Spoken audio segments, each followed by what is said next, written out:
No. I guess him and somebody else, they teamed up with some nightclub, uh, Prada Mode, um, and It does sound like something he would do. it does, except it's kind of gone against things that he's said in the past, because he has said that he doesn't really look at AI for using it to like do anything for creatives, right? Like not making artwork, music, any of that stuff.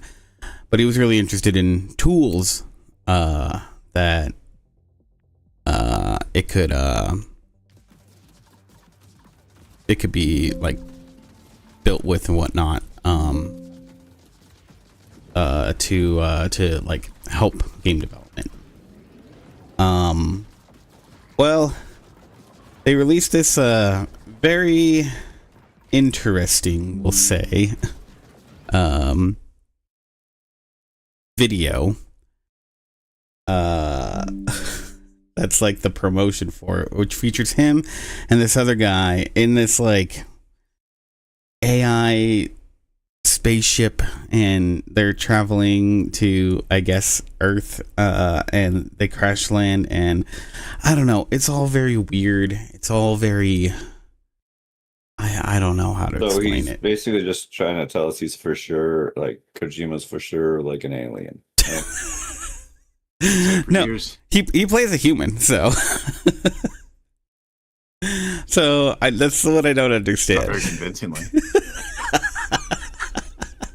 It's very true. This video is just so like, I don't even know how to explain it to you guys. So,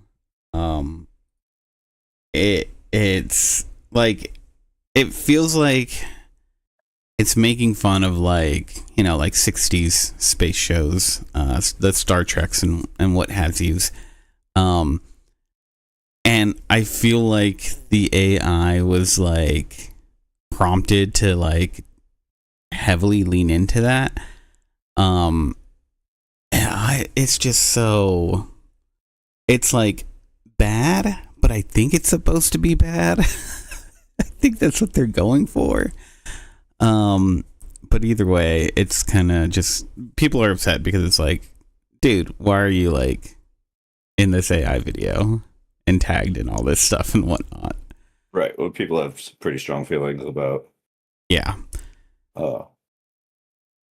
AI recently. Some people I think a little overblown.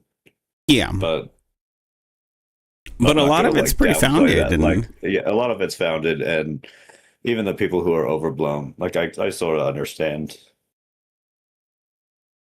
It's just so weird. I mean, I want people to see it because it's just kind of like, but I also don't, because nobody should be watching this video. So yeah, that's that. Yeah, that's. I'd love to say I'm surprised, but from such a weirdo. Yeah, like I actually don't think it's all that big of a deal trying to promote a little nightclub. It's dumb, but it's one of those things. The big problem comes is like they do have enough money to like do an actual commercial and not. Yeah, that's my problem with low it. Effort. Like these nightclubs make a shit ton of money, so yeah, they should definitely be paying for some artists. I mean, the booze sales at those places are astronomical. True. But yeah.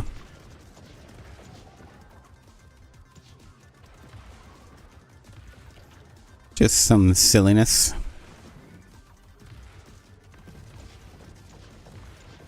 Yeah, that's silly. Speaking of silly, Tim Sweeney.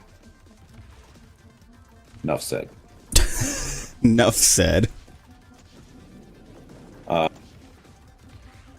He's in the news because he decided to go ahead and go after Gabe Newell of Steam. Mm-hmm. Because people have been complaining about the rise of the cost of the Steam Deck. Yeah. Which is, fairly understandable. Gabe responded with, the obvious, the memory shortage and the price of that going up, which, to be fair, it has, and he's not the only business to do so.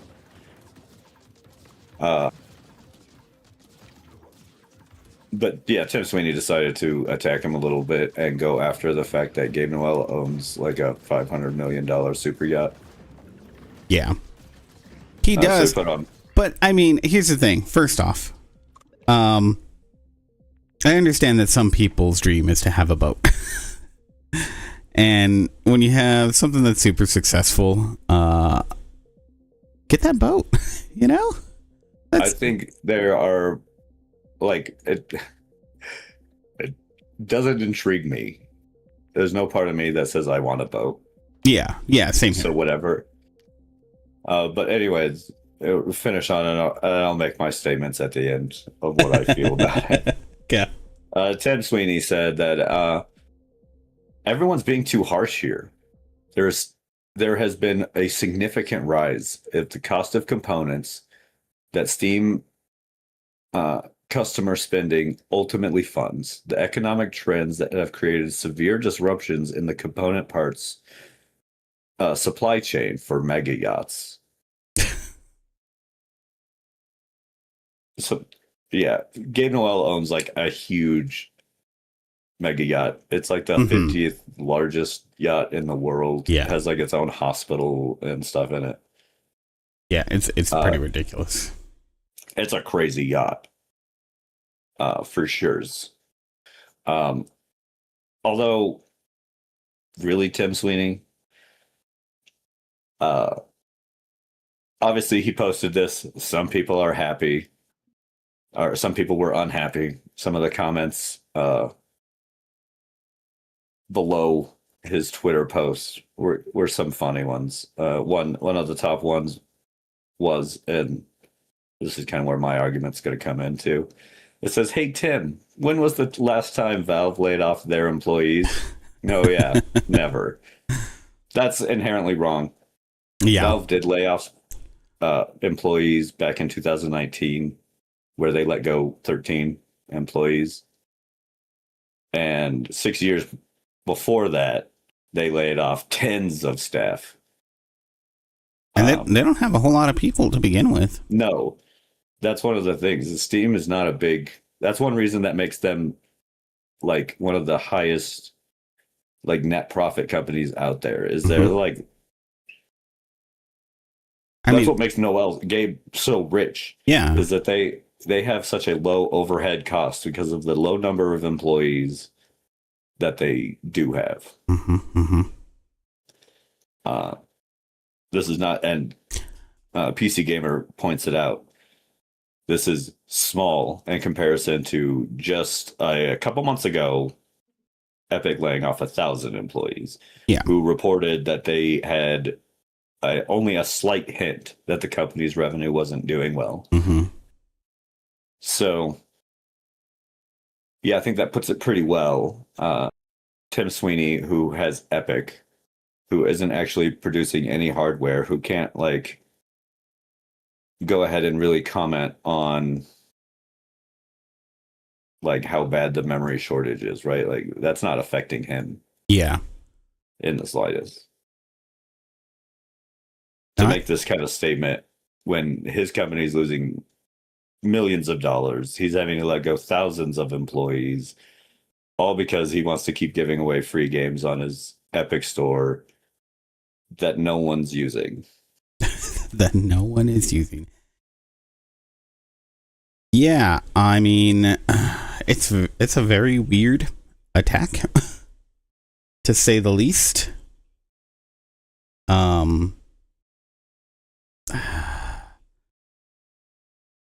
Like, why would he do that? Like, what's the point? Yeah, it seems kind Does of he think he's ridiculous, a right? defender of the people all of a sudden now or something? That doesn't make sense to me. That's crazy. Yeah. And yeah, Gabe Newell's like uber rich again for all the reasons that you pointed out. There's plenty of reasons to talk shit about Gabe, but Yeah. like this doesn't seem one of the avenues to do so. He picked the wrong one. Yeah. Yeah, and like, does he just like hate the guy? That's what it feels like. So, well, and I think he's so this will go into my article because people are really upset at the price of the Steam Deck. Well, to be fair, it went up by like 50%, isn't it? Yeah. Oh shoot. Is this the article that didn't have? Oh no, this does. Yeah. So $240 to $300 is the price increase. So like the most expensive one I think you can get is like $1,000 now. And like it doesn't even offer that big of a benefit over the next lowest one. So I think it's literally just storage space. There's some pretty good comments though. There's a lot of good memes that are out there. But yeah, I think, you know, this is all we're starting to really see the effects of all of these different things coming together, and just making prices go up. You know, either way you cut it, like the components are more expensive. They have to be shipped around. That's more expensive to do now. Oh no, the issue's real. Like it's like insane. Yeah, The cost of this memory crisis is huge. And I mean, like the instability that the oil prices going up have brought, it's affecting everything. You know, before the Hormuz stuff started, we were seeing like huge delays, and it's like, okay, like is that just because of tariff stuff, or what exactly is going on? Well, there's two. There's two big reasons, right? The tariffs are bringing up the cost of components to manufacture, and then these AI and data centers are like buying up everything. Yeah, exactly. They they're swallowing, and that's the thing. Like they had all the RAM, and they're swallowing up all the disk space. You know, those are the same types of components, and so there's a lot of the same raw materials that are used there. So it put the squeeze on, you know, SSDs, which is primarily what these companies want. These AI companies. But because there's such a shortage, did I talk about that on the show last week? That it's like, you know, the regular companies even are now looking at older, different kinds of stock to just fit their needs, like hard drives. You know, companies aren't buying SSDs for their servers anymore because they're just so expensive. They've moved on to like, okay, well, we need to replace the drive. It's gonna be like 50% less if we get a normal hard drive over an SSD. And then that in turn is making it more expensive for those basic components for the average person. And so I can't remember if I talked about this before, but I had some RAM that I had lying around. It's pretty old, and I bought it for around like $40, I think. It was just kind of spare RAM, and I dug it up and I went to go look how much I could sell it for, because I'm probably not ever going to use it. And the prices of it are double. It's old RAM. Like it's absolutely crazy. Yeah, it's fucking insane. Yeah. So, yeah, the price is going up on hardware. I don't think these companies want to do that because they know that it's going to be such a shocking amount. But the fact of the matter is, it's like everything, all of that stuff is extra expensive right now, which sucks big time. It really does. It's making things insanely priced. Yeah. Yeah, and I mean, we're here talking about video games and whatnot primarily, but I mean, we're seeing communities that are like suffering with food because the prices are just becoming so expensive that just food across the board. You know, it's crazy that right now we're I was reading one report where I can't remember where it was, but local businesses are now being able to provide food that's usually considered something where it's like, oh, you got the food from the farm down the street, they don't have like a distribution, so yeah, it's going to be way more expensive to get that food is now cheaper than what you get at like Walmart and shit, or wherever this grocery store was. And it's just like the distribution chain, it doesn't matter right now. It's failing. So crazy stuff. Crazy. Yeah. Let's see.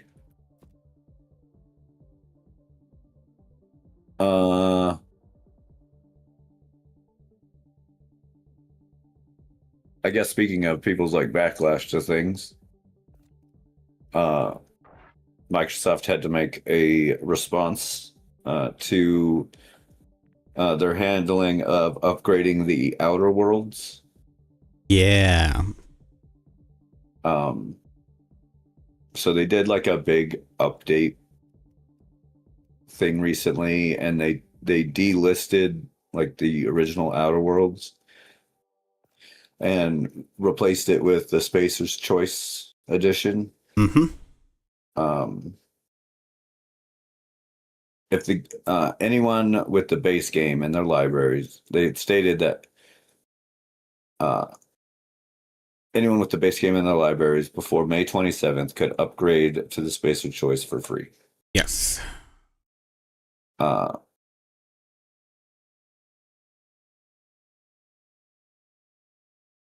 The team, was quick to assure players that while it wouldn't impact anyone who already owned the base edition, I guess it did.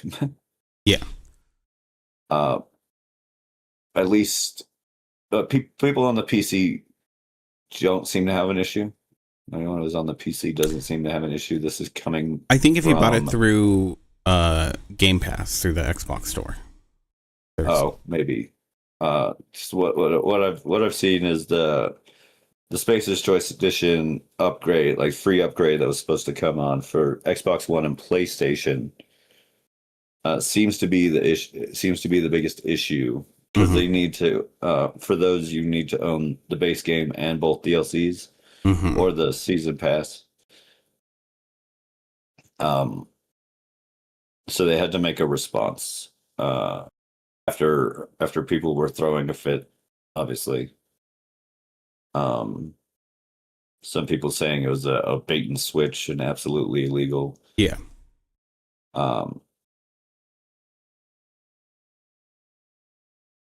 Anyways, responding to the query on Twitter, Obsidian wrote, apologies for the confusion due to unforeseen platform limitations. This is why I said consoles. Yeah. It's because it does seem to be something with the console. Due to unforeseen platform limitations, Xbox One and PS4 digital owners need to own both the DLCs to be eligible for the upgrade.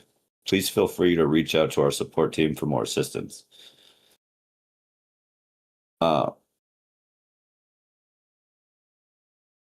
IGN reached out, and a Microsoft spokesperson told them that the Outer Worlds Spacer Choice Edition upgrade was intended to say thanks to anyone who's purchased the Outer World base game by providing them a free update or upgrade to the newly improved version.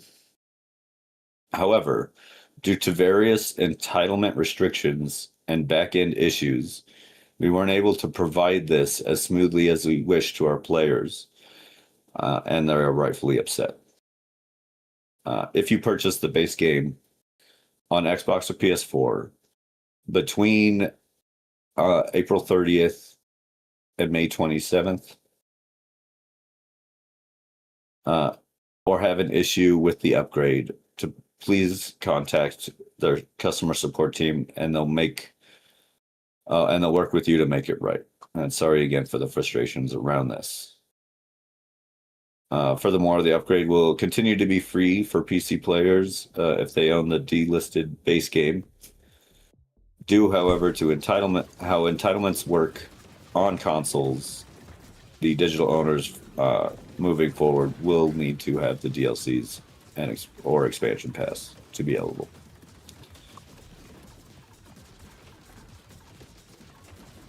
So big kind of whoopsie and yeah, I mean, in that. And it sounds like people who just purchase a game. It's mostly with people who just purchased it. Yeah. Seemingly. Yeah. So, and they're seemingly willing to work with you. So you can reach out to customer support. Right. You may still get your hands on that. For nothing. Yeah. Yep. Yeah, I mean, I think it's one of these things where I think it's fair that people jump to this kind of like, oh, what the fuck is going on? Because let's just look at the track record. That's rightfully upsetting, just because they had stated before, yeah, that it was gonna, it was just gonna happen, and it did for me. Mine didn't have an issue. Although I did have all DLCs and stuff, so. Well, that's not fair. I guess it wouldn't have really been an issue either way. And on PC, so. Yeah. Yeah, I mean, hey, they're trying to make it right though, so. At least they responded pretty quickly and didn't just hide. Yeah, I'm wondering though, like, did they not realize what was going to happen? Because they could have gotten ahead of this, and they didn't. So yeah, they just let it run free and let people do their wild speculations, which I don't think helped them. But again, they must have not realized what was happening in the background, right? Like somebody went, oh shit, this isn't working as intended. What's going on? Found out it has something to do with the way things were coded, and now they're screwed. But hey, as long as you get the PSA, you can do something about it and give them a ring, shoot them an email, and get at it. I think that's pretty cool for them to do that, honestly. Like, they didn't have to. Yeah.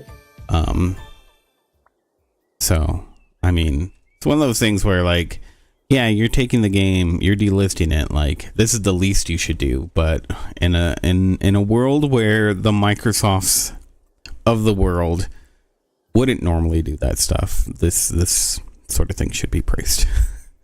So, good. More importantly, I'm glad that they're not like, oh yeah, we said that, but we're not going to be able to do it. So sorry, you guys are fucked. Yeah. But maybe part of that comes down to a legal component, because yeah. Because that is for sure false advertising, I believe. Yeah, it's an issue. Yeah. That's putting it lightly.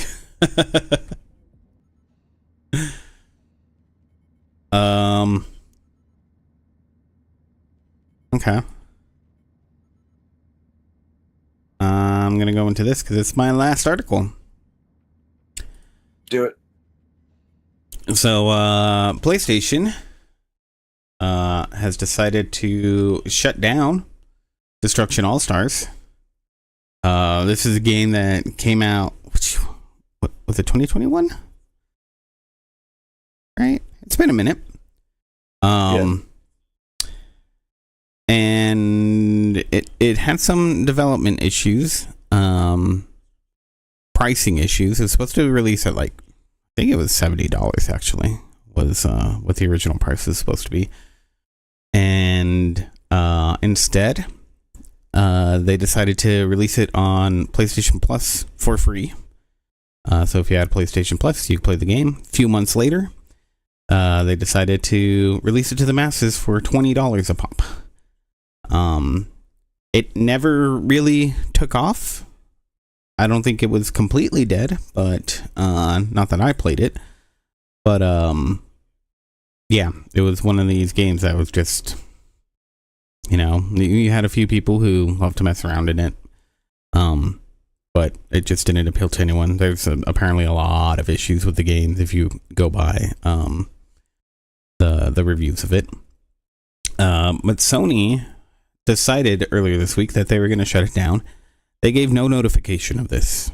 They just delisted it and shut down the servers and sent out a message via the PlayStation Network to users. And then it was done.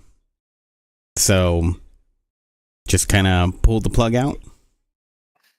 And that's the end of this game. Out from under you. Yep.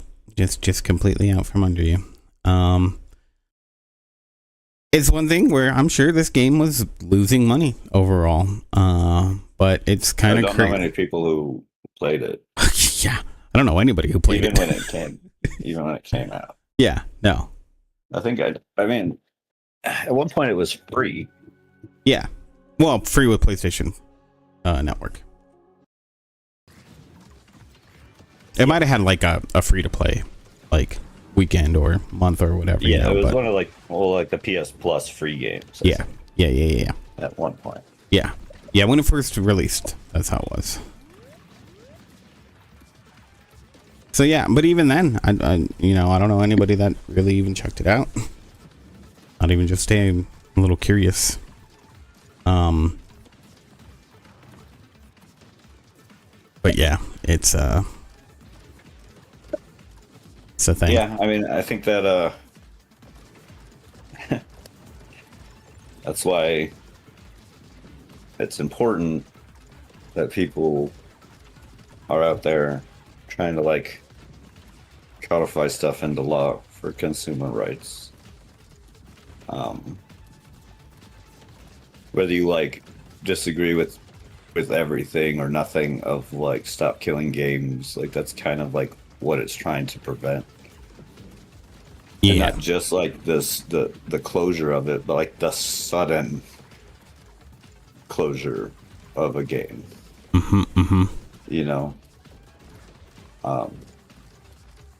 Which goes right into my next little story here.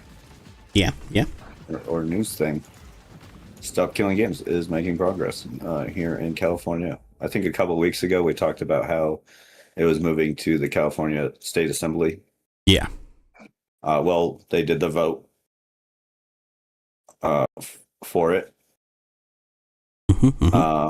For the Protect Our Games Act, also known as the AB 1921 bill.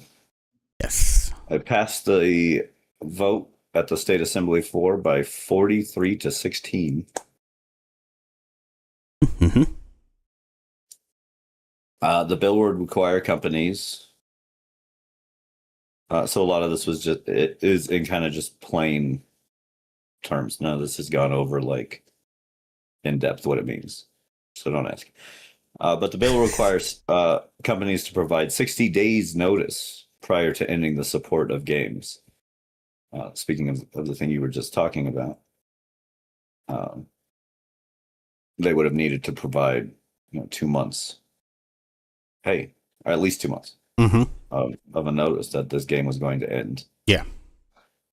In addition, those companies would have to provide a way for owners to continue to play the game afterwards. In parentheses, such as providing an offline mode or support through community servers or offer a refund. Well, okay, so yeah, the bill states it needs to be a full refund of the game. Yeah. A patch to get the game working, or an alternate version of the game that would allow it to. That version of the game obviously would be playable. Yeah.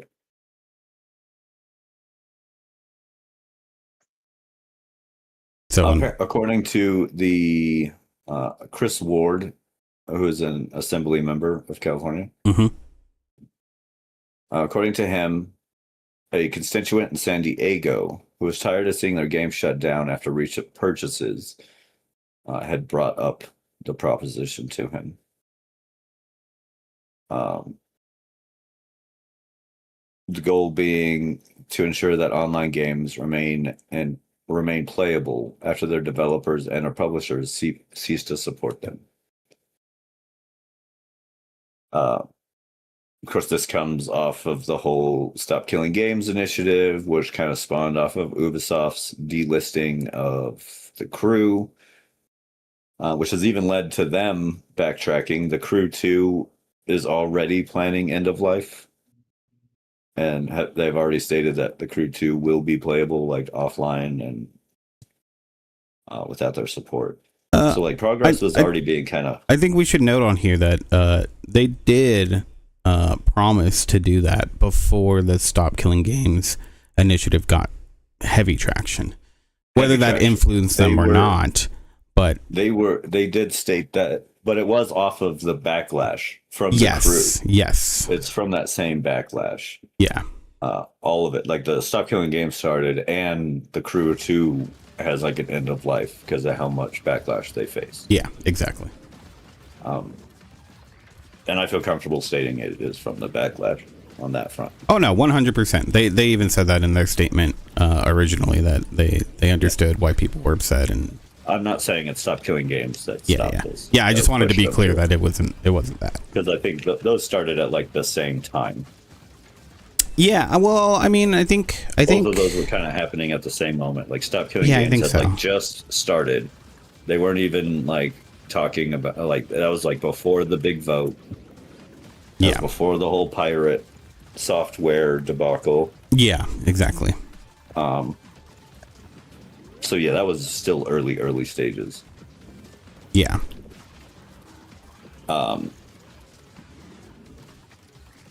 So obviously, bill still needs to go further. Yeah. Now that it did pass the assembly, it'll move on to the state senate, where it needs to drum up a lot more support for it to have a chance. There are some heavy opponents behind it, most notably the ESA, U.S. Trades Association for the video games industry, and organizers of the now defunct E3 Expo. Yeah. ESA objected by claiming what we've heard before. It could force developers to spend limited time and resources keeping old systems running, instead of creating new games, features, and technology.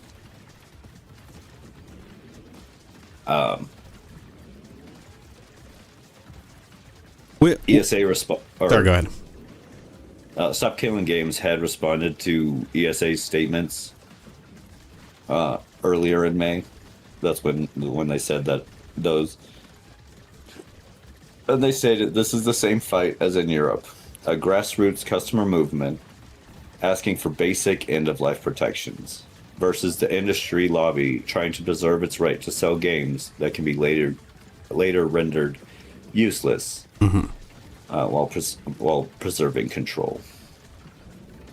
Yeah.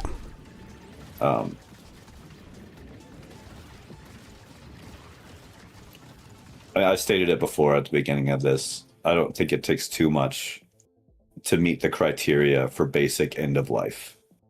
With the way that this bill is written, because I did dig into it, it's not a very long bill. Just go look up California AB 1921. You can read it. It's like 2 pages long. It's not all that big. No, but I'm sure it needs to be clarified more beyond. Yeah. Well, I mean, there probably will be, because there is a lot that isn't in there. To break it down here, the first thing it states is that digital goods can't use the word buy or purchase or phrases like that would cause a reasonable person to expect unrestricted ownership of the game. That's point one. I think that's a big point too. Yeah, I think it is. It out there. Yeah, 100%. Because with them, especially them pushing the narrative, oh well, you don't own it. Yeah, right. Their whole license narrative. Which I mean, number of people like a number of us have realized this over time, but there's a lot that haven't. Like they expected to be able to. They bought the game. It's their game. Yeah, and then that's the idea here, is that license should at least give you something there. Even if you don't quote unquote own the game because you don't own the code or whatever, all that other stupid bullshit, there should be an expectation of some of the basic things that you could do. Like, sure, maybe you can't take that code, change it around and redistribute it, but I kind of think you should be able to take that code and be able to fuck with it and do what you want. I think that's fair. As long as you're not turning around and selling it, right? Yeah, exactly. I mean, even just straight redistributing it, I can see how that could be like, hey, maybe you can't do that. I don't know if you're giving stuff out for free. Yeah, but it's not yours to give away for free. That's like, I copied some art and now I'm into like mod community, right? Not necessarily. What the mod community kind of does. Some mods do, but not necessarily. Because mods can just tap into, hook into the code and change things around without ever really redistributing any of the original code. So, I mean, again, not that all mods do that. There's definitely some mods that do, but I don't think that's an exclusive, like, that is what all mods do. But going on, so this will start, if everything all goes well, it'll start at the very beginning of next year. And so like you said, there has to be communication to purchasers or prospective purchasers 60 days before the game ends. That states that that if there's any features that are going away, that they'll no longer be available. And that if there's any security risks, they must be stated. If those security risks would happen because of the services ending. And then there needs to be clear instruction on how to continue to use the game or obtain the refund. And it must be done within game or on their website, which I think is super key here. That's how these things should be communicated, that you have a direct channel already because you own this fucking thing. This service, like, yes, this must be communicated through the game itself. How hard is that?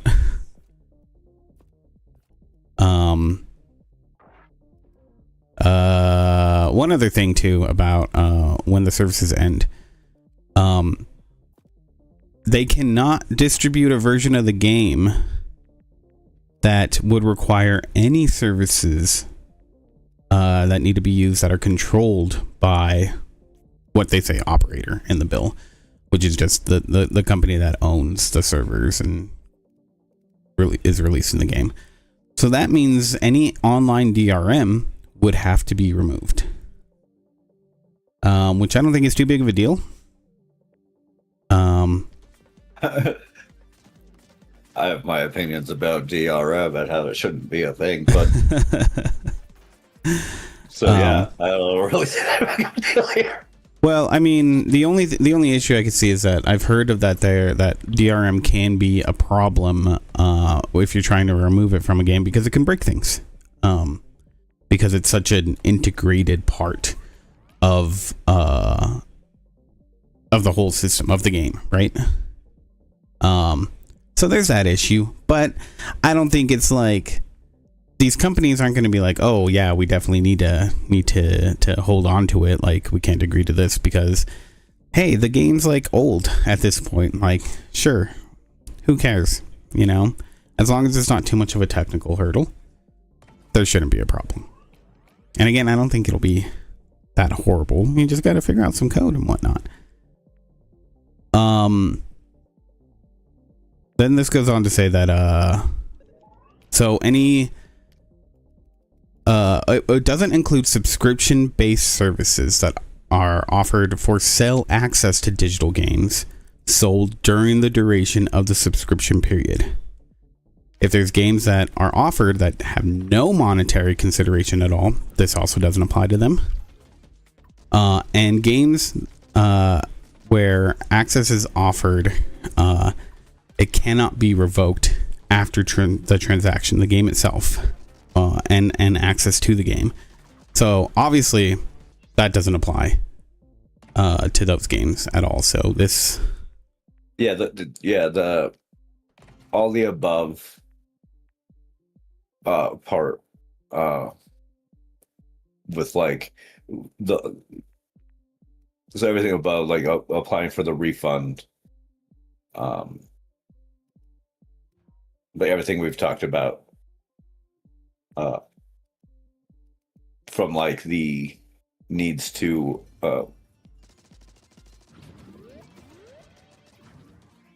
the 60 days, the 60-day citing and stuff like that. It doesn't apply to, like, there's just three core things. Basically, if you're a subscription-based game like most MMOs,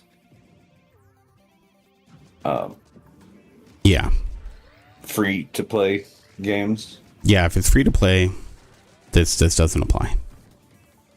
And then games where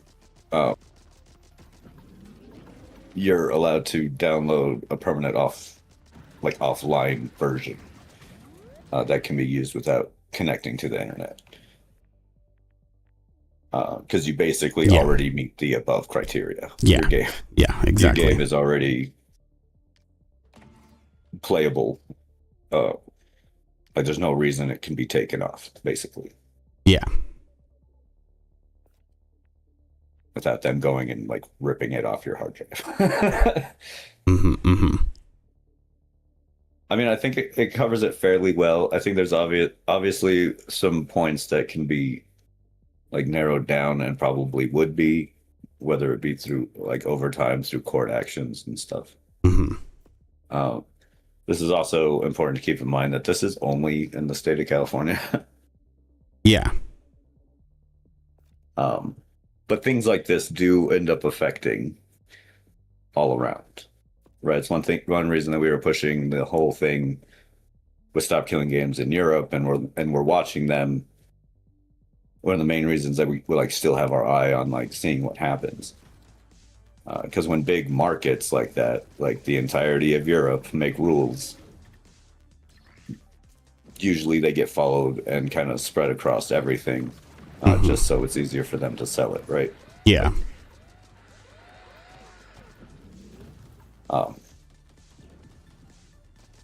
sometimes you'll see things where, like, in certain countries, they have it's a little different, and that could possibly happen with the Stop Killing games thing. But I think seeing initiatives like this are like really good. Like, it might not be enough, there's plenty to say here for it, but I Well, hope to see more.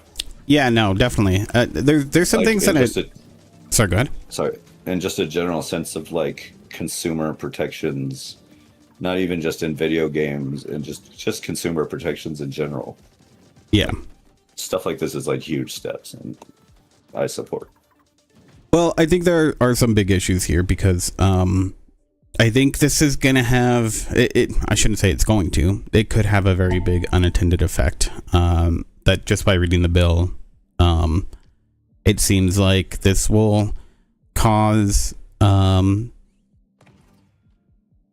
bigger developers to probably go to a free to play model. So you'll have more microtransactions in games. Well, I mean, we're already seeing that, right? If AAA games want to start releasing themselves for free and having more microtransactions, great. I mean, they're already garbage. Yeah, but I mean, look at things like ESO, right? Like, there isn't as heavy of a push to go and, buy things in the game as you see in a lot of other games. And part of that is because you do purchase the game and then you get access to the servers. I don't know. They really try and push that ESO plus on you. Yeah, but honestly, that's not as bad as like other games where, you get that one ad that pops in where you log in. You're like, yeah, sure, I don't want it. Yeah, and then it's not made by Ubisoft or ESA. So yeah, I don't have like pops-ups about. I mean, Marvel what Rivals. my money could buy. Yeah, Marvel Rivals. You start it up, and there's 3 fucking ads before you can even click into any game mode. Right. So yeah, That's a free-to-play game, though. So that's what I'm saying. This is what you could be looking at. You'll have more ads constantly in your games. I think my feeling that there is that like they've already started doing that, even with premium games. They've started throwing. Yeah, but this most notably encourages Ubisoft and like ESA have started already doing those things. Oh no, 100%. With $60, $70, and now $80 titles, they still throw in those like, hey, you can purchase all of this, right? Like pop-ups right as soon as you start the game. Mm-hmm. Yeah, but now you would be encouraging it more. It not necessarily that this is what would happen, but it is a thing that could happen. You could see less games offered in a way where you would just get access and it goes a free-to-play model or a subscription model. I see that happening more with. I mean, we see them backing out just a little, like the live service thing. And this already started backing out a little bit. This could bring it back, though. Is what I'm saying is that it means that but I think it brings it back in a more. Sorry, let me finish my point on it, which was, I think it brings it back a little bit more to like, they might try and push more live service again, right? Mm-hmm. But they're not gonna, because they're gonna want to keep it free. They're gonna try and maintain those for free instead of charging, $30 to $70 to play their live service game. Yeah, but I mean that'll come across which is also in going to different be ways. but that's also going to be a risk for them. Or you end up paying $20 a month just to get access to the game. Yeah, it could bring back the whole MMO subscriptions being a little bit bigger of a thing, which they can go that route and stuff, but I do have a feeling that it will restrict not only us in that sense, but also them. They're gonna hurt themselves a little bit by doing that stuff. Yeah, well, I mean, and that's my point is that it's not going to help the games industry. It's going to cause, shifty developers to do shiftier things in ways that the public already does not like and have stated that they don't like. But then they're going to point to this bill and say, this is why we have to do this. This is what you guys wanted. I'm sure they're going to try and point to that, but That's what'll I don't happen. know. I think if enough people, I'm not even like saying like, whether that's I good or don't know if bad. it's I think they might try that aspect, but I don't think enough people will actually buy it. You know what I mean? But they're not wrong. That's the problem, is that if a company does say that, they'll say, yes, we switched to this model so that we can fall within the guidelines of what this law says. This is what you but guys everyone's gonna wanted. realize that no, they fell into those guidelines so that they don't have to obey the other part. So they don't have to have an end of life. So they don't have to have a game. Like, everyone's gonna see that part. Yeah. They're gonna end up spending less money because they're not gonna be. They're gonna have to rely on customers. They're gonna be into making worse games, so therefore making less money. Therefore, even more downfall of the AAA games, which I don't really see a downside to. I get what you're saying, but I think, when it comes to these rules, here's my example. So we had Concord, right? Failure from day one, right? This would have been if this bill would have been out at the time, then this developer or publisher would have had it accounted for 2 months of support minimum, and the game would have ran for 2 months, right? Now 2 months of support for a game from a AAA developer, that's not inexpensive. Let's keep that in mind. It's not inexpensive for an indie developer. Either. It's a much different number, but that's because the staff sizes are different. That's mainly what it boils down to. And so having to work that into your budget means you're cutting that out of the game production. You just are. That's probably the way it's going to go. Anything that's money not being used for the development of the game itself, that's where it goes to other things like marketing and this sort of stuff. So my point on like your example of Concord with your like subscription thing is that they'd offer like, okay, they turn that game into now subscription based instead, so that they don't have to go buy the other rest of it, right? Well, no, I'm just saying. How many people I'm would just have saying actually that purchased a subscription though? They would have hurt themselves even more. No. It would have been an even bigger failure. That's not my argument here. My thing here is just on day one, it would have been a failure, right? Like, if that would have been a failure, they would have had to keep it around for 2 months to support it, according to this law. So even though they know they only have 100 people playing the game, they still have to support that game and lose money on it over the course of 2 months, right? Like, they just have to keep it open. That is what it says in this law. Yeah, but support and keep open are kind of two different things. If you're going to drop it, you're not going to provide that much support besides leaving the server up for 2 months. And honestly, that's not going to be a big enough basis for any of these AAA companies pushing live service games. It's not going to hurt their wallet enough. Wait, what do you mean? To keep a server open for 2 months. Yeah, it's gonna a fraction of how much money these people make on games. Oh, I see what you mean. Yeah, but I mean, still, like, in AAA games, that's one thing. But still, the fact that they're gonna have to just keep that open, and they do have to support it. I can't remember. I have this in my notes. I'd have to run through the bill, but and also, if they make it free to play, they won't have to. It instantly negates them from the above section. They don't have to keep it up for 60 days. Well, if they okay. make the game free. That's the other thing here is that what if they intended to sell it though, right? Like, they didn't want it to be free to play. And it comes out and yeah, you have to buy the game, and it's only 100 people have bought the game and your game isn't going anywhere. What if you make it free to play at that point? Does that negate the rest of this? Because there's no language in the bill that says that. Well, I think that would come down to what, like, that's the sort of thing that I talk about when, like, things would have to be figured out in court, right? Yeah. Like, you'd have to break it down because, I mean, let's face it, no bill is going to be perfect on the first, and that's basically what the courts are, like, there for, right? Like, Yeah. to figure out those little nuances. And I think as a base start, this isn't that bad. No, I'm not saying that it's bad or anything. I think there's too many questions, though. And my problem with this 60-day thing is that it would leave indie developers that want to go this route very vulnerable, because I think they have much more, even though the amount of money that they have to spend to keep up a server instead of a cluster of servers and pay a shit ton of people or whatever. It might be much smaller, but it's a lot more impactful for developers. And this is just if they want, like, even the game that I was thinking about, I would have to do this if I were to go ahead with that, because of the one online component that I would want in the game. And so,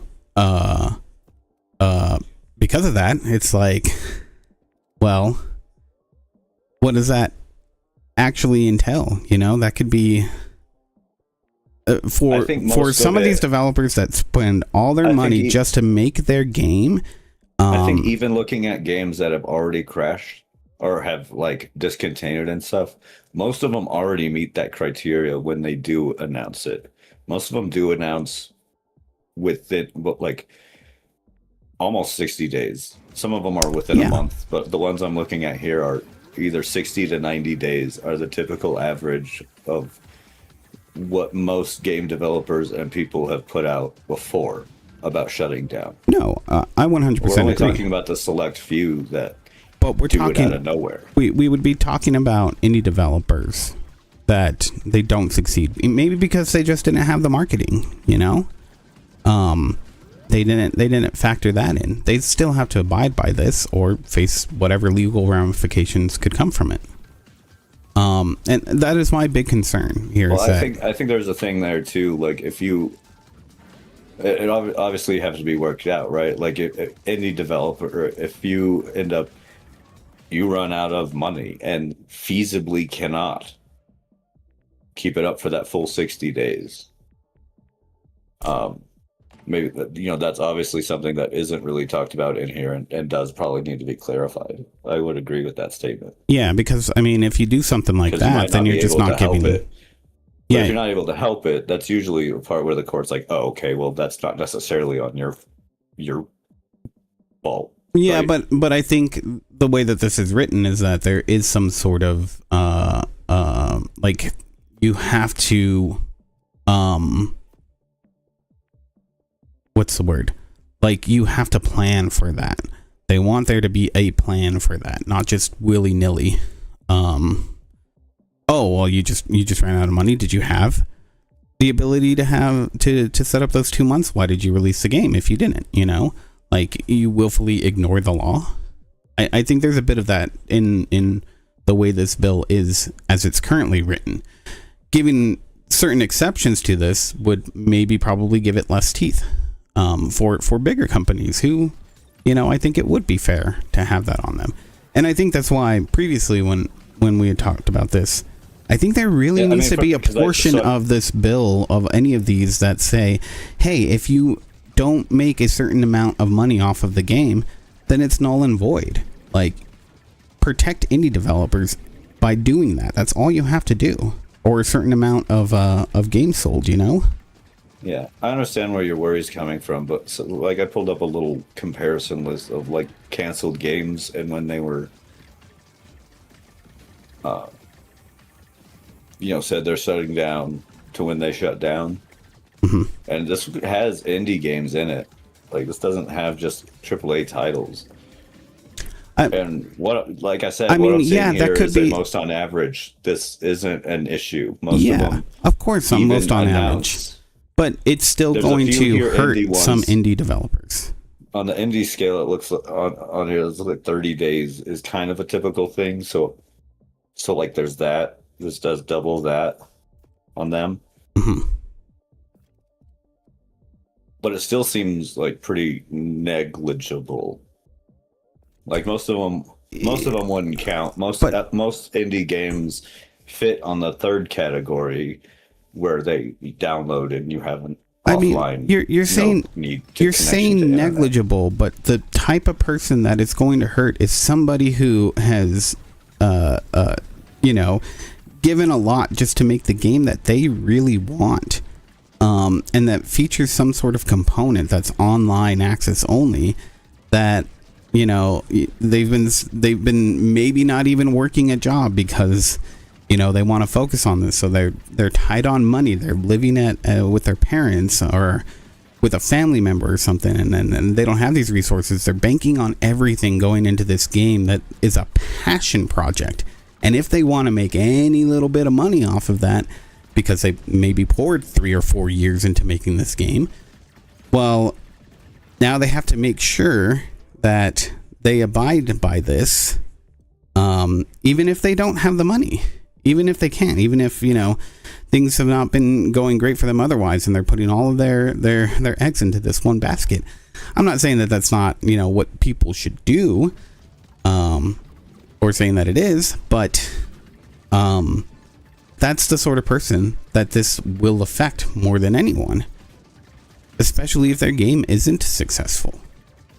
Which, let's face it, more than anyone is. I mean, it's quite that fair, because in my opinion, it's like, okay, so I'm not trying to trivialize those small people here. I want to make that clear. I have a passion for those, but I don't think it gives us a reason to not try and fight back against the people who are offending the most, which are people making billions of dollars in these big AAA games. And I agree, yeah. We need to set some protections up. I think we're gonna have to talk about and figure out smaller details and stuff, yes, but I don't think those smaller indie developers are enough of a reason to not try and move forward with something. They are not the biggest offenders of this damage. I agree, but I think those things should have been ironed out before this bill got this far, because it's not clear.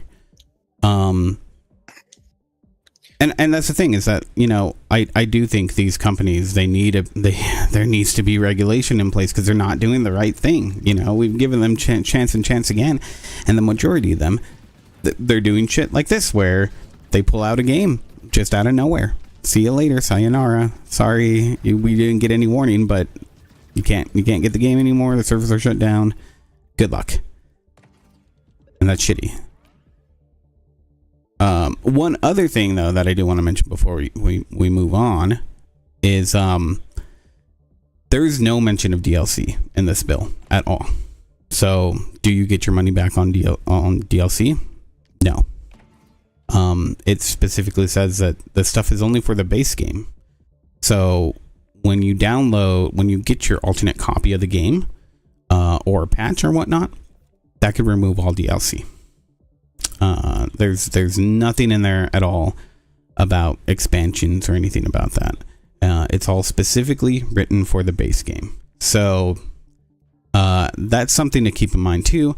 I understand that's going to be a difficult subject to broach, because how do you distribute this DLC that other people didn't pay for? I'm not really seeing anything on I mean, you're right. There's nothing on DLC, but I'm also not saying anything that it would disappear, or it doesn't explicitly say that. There's no mention of DLC at all, and because of that, here's the thing: somebody buys a level. An expansion to a new area in the game, and somebody doesn't, and the end of life is coming up. You cannot build something into this game, into the afterlife support, that would then check to see who has what DLC. You would have to give it all away to everyone, or remove it from everyone. It's been a big thing, and from the Stop Killing Games, I know that they've talked about this exact issue before, with DLC, and what they would like to see, which is that you get the DLC that you paid for. Yeah, but you can't check for that, because if there is an online component that would shut off any part of the game, then it violates this bill. So you would have to build specific packages and deliver those to each individual person based off of the game that they have, which theoretically could be fine if you pre-built that into your game, but that's not the way most of these systems are set up. Also, keep in mind that this bill would not affect any game that's currently out. Yeah. It would only affect games after. Yeah. This would not. This would not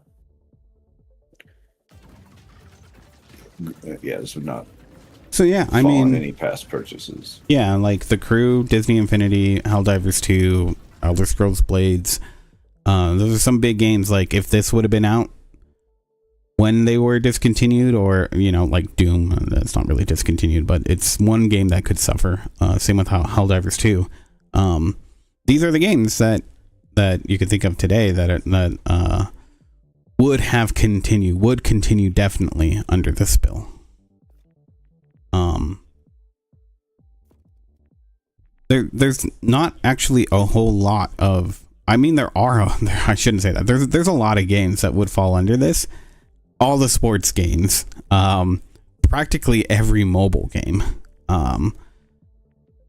would fall under the umbrella of this. But there's not a lot of games where you would see this bill come into action under heavily, because there's a lot of games that offer an online component. That they're also the game itself is sold and has a single player component. And honestly, these developers, all they have to do is just rip out the multiplayer portion of the game. And so you wouldn't get, like for your Call of Duties, a lot of people don't like the campaign. That's not why they're there. So yeah, the game's still around, but not the core of what people play. I would still say it falls under a playable state. And so it's unfortunate. Yes, your servers got taken away, you can't play it online, but I still think it would fall within the guidelines of a playable state. Yeah. No, 100%. I mean, I've stated how low my opinion is of a playable state. Yeah. Like you have a game. The best we came up with, or for example, even though it wouldn't fit into this because it's a free-to-play, would be like Marvel Rivals, right? And a playable state could be, I have the things I purchased. It's got the characters that were in there and the costumes I purchased. And I have the training arena. Yeah. That doesn't leave it in like, that's not why I got the game. That's not why I played it, but at least it's there. Yeah. Yeah. At least there is something there. And I think that's stuff I purchased have remained, and it's in quote unquote a playable state. Yeah, and that's just what I want people to keep in mind. Like that's the criteria here. I'm not asking for much. Oh yeah, no, like, I know that you're is low end, and a lot of people are probably asking for more and stuff. But I'm trying to be realistic and reasonable here, right? Like I know not everything is fully up there to that degree. Yeah, no. I'm asking for the world here. I ain't asking for the world. Baby Billy just want $2 million It's okay. and an 8-ball. So yeah, we'll have to see how this all goes. But I think this is a good start. I just really I would like to see some mention of DLC in the bill before it goes into full effect. I agree with the DLC thing, and I mean there's already a lot of talk about like that thing. So I wouldn't be surprised to if not in this bill further along the way. And I think a lot of the worries that you have, I mean, maybe it should have been talked about more, but sometimes the clarifications aren't thought of, especially by like politicians. They're not as in depth as like we are into the gaming world, right? Yeah. So not everybody's on that same like page. Because they don't watch our podcast. Yeah, exactly. And that's true. But that's why we have like the court, how the courts function. Like we take these through. Yes, it takes time. Well, Yes, things get through. I think if something isn't added into this bill, though, what it's going to do is that these judges are going to side with these big companies. The way that this I mean, reads they to me, usually do. yeah, I mean, they err on the side of caution usually. And the way it reads to me is this thing doesn't have enough teeth because it's not well defined. And that's the part that I'm concerned about, is that it's not going to enact any change except for these AAA companies saying, we're putting more microtransactions. You're getting a subscription fee. And Oh, well, I think if they go for subscription fees, I don't know if that's going to work out for them as well as they think.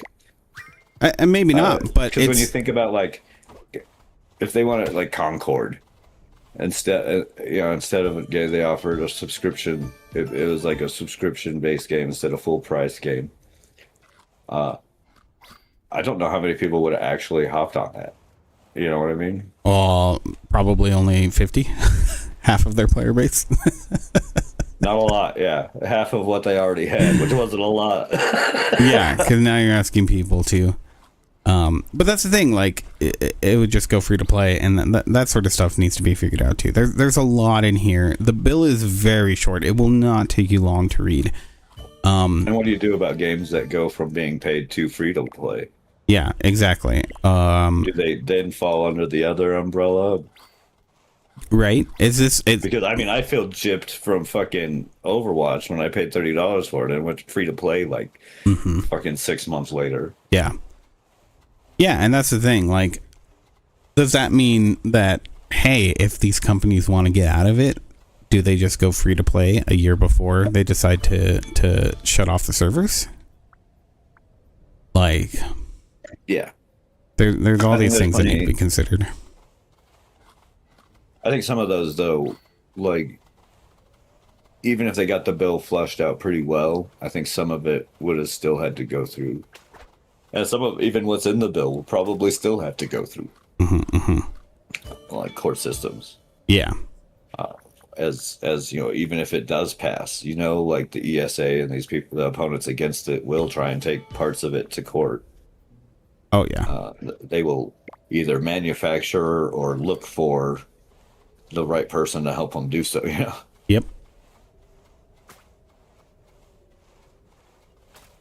So, yeah, we'll see. You still got more news, so yeah. Yeah. Yeah. Yeah, you got a few more. I mean, if you're done with that conversation, I could talk about it all day. So It's interesting.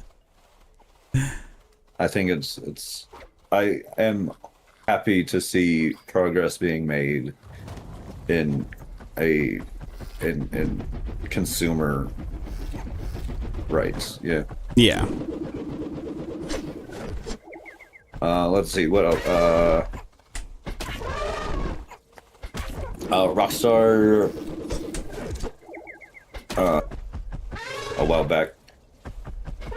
There hasn't come up, but they fired those 30 people in the UK, which caused a whole uproar.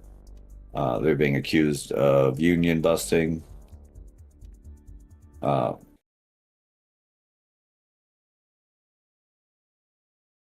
Well, they just announced, developers of Rockstar Games have announced the Rockstar Games Workers Union, a subsidiary of the Independent Workers Union of Great Britain. They shared it on Twitter this week with a little explanatory video explaining what happened. Being a little recap of over what's happened over the last 6 months. And how all this was kind of catalyzed and rekindled over the firing of these 30 developers. mm-hmm.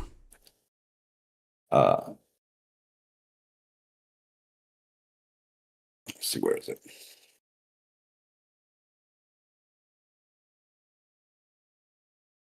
So mid-January, the fired Rockstar workers had looked into getting interim pay while their case was being looked at. This would, help keep them paid in between the cases. Yeah. This was not. It was denied by the judge or the UK Parliament Employment Tribunal. Some people looked at this as like it wasn't a good sign for them. Although a spokesman for the union did say, like, we've always been clear that the interim relief was an incredibly high bar to meet, and we're likely not going to get it. This was just in hopes, and clearly they didn't meet that bar, but it in no way suggests that Rockstar will be found guilty or of unfair dismissal when the case goes to trial. Okay. They have decided, and the Rockstar Gamers Union is going to be fighting for pay transparency, flexible working, and an end to crunch. And in addition, it says that it's gathering donations to cover legal fees necessary to make strong case in court. Where they say that we are determined to win justice for the 31 fired workers and show studios like Rockstar that they cannot get away with the disgusting treatment of people whose talent and skill and creativity are what captured their audience and generated their billions. So just kind of big stuff there. Yep. They were able to successfully unionize. Great to see, especially at a place like Rockstar. And yeah, I really hope they help get those 31 workers, because it's rare that you read such like blatant union busting. Right. That it's kind of crazy.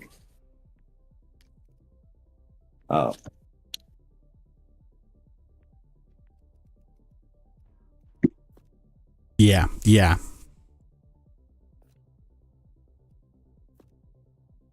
Yeah, I can't wait to see where this is all going to end up. It's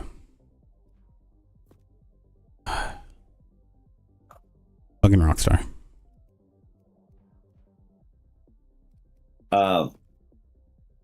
So I had one other thing. I actually need to send you the link for it real quick. I'm going to change my last one up. I had forgotten about this, and it ties in better to what we were just talking about. I had mentioned, it's kind of like an update. I had mentioned that Wizards of the Coast game developers, the people who are behind the development of Magic Arena, Magic the Gathering Arena, we're trying to unionize. Yeah. We're putting a vote to unionize, which Wizards of the Coast failed to recognize voluntarily. Yeah. Yeah, they were called to voluntarily recognize the union by May 1st. That deadline passed without an official response, although they did respond to the press, which was dumb. So, spotted by Kotaku. Whoa, Kotaku. Yeah.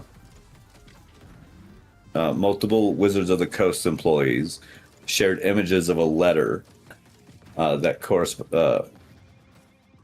the correspondents describe as union membership as joining forces with a third party, and suggesting that voting to unionize could result in members ending up with less than you have. Wow.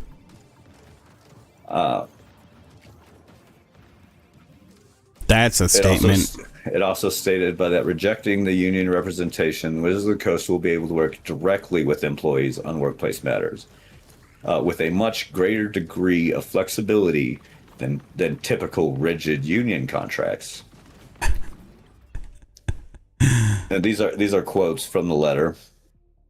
As you consider your decision, it may be helpful to understand how union representation works. If employees choose union representation, the CWA will serve as employees' representative in collective bargaining with the company. That process typically involves negotiation over wages, benefits, scheduling, and other terms and conditions of employment.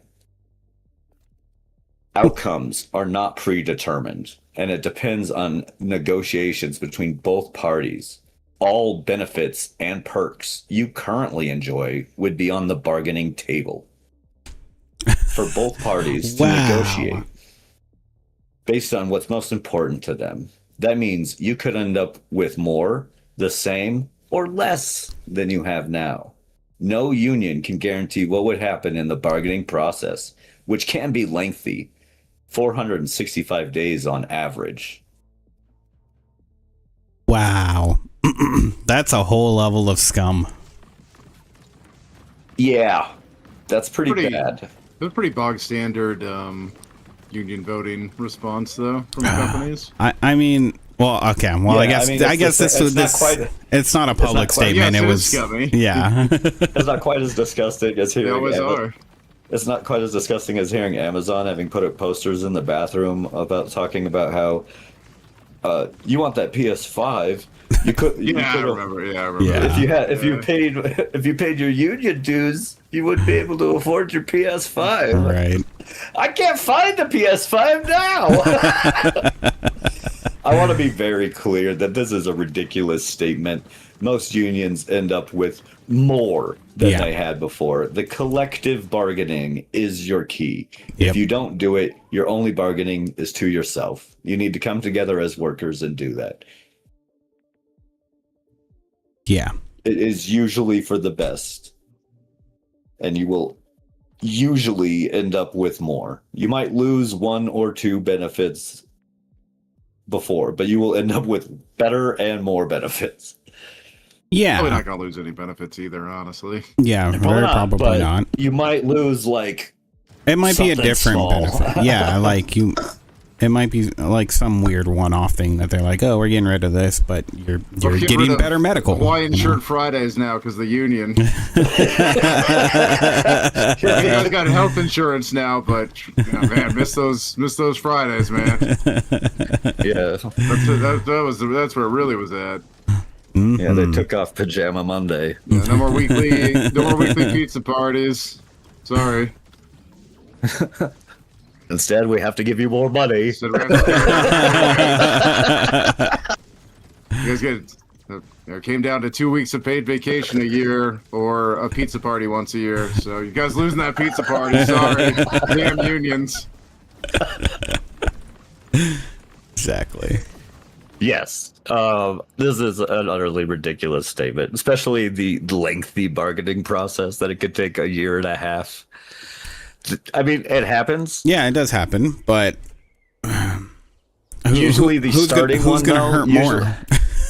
Usually the starting contract doesn't take nearly as long. They are talking about negotiations between after starting ones. When I looked it up, usually like when they become a union and that beginning negotiation contract happens, that can take anywhere from 6 months to a year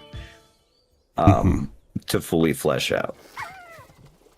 Other than that, what I see, the average ones he's talking about and the ones that scale it to that year and a half are the ones that are like well after the fact, where they're renegotiating for something. Yeah, exactly. And those can be lengthy, yes. But you're protected in the meantime because you already had the preval. Mm-hmm. It's better for everyone. This is classic union busting letter.